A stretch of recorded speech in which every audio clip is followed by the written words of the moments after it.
You ask Tiger to solve. This deals with linear equations with one unknown. The final result is x equals 31/7. Let's solve it step by step. Simplify the expression. Move the negative sign from the denominator to the numerator. Expand the parentheses. Break up the fraction.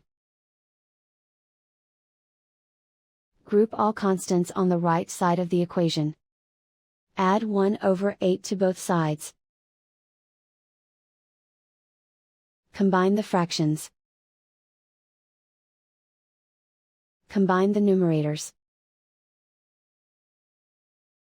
Reduce the zero numerator. Simplify the arithmetic.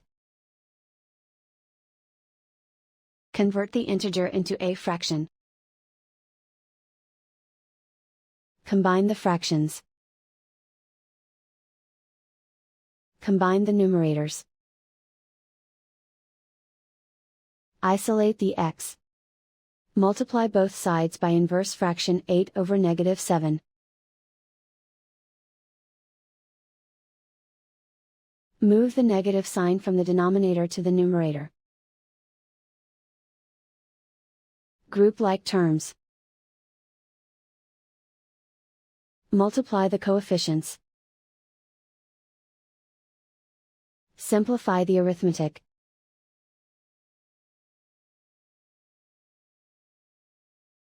Move the negative sign from the denominator to the numerator. Multiply the fractions. Simplify the arithmetic. And so the final result is x equals 31/7.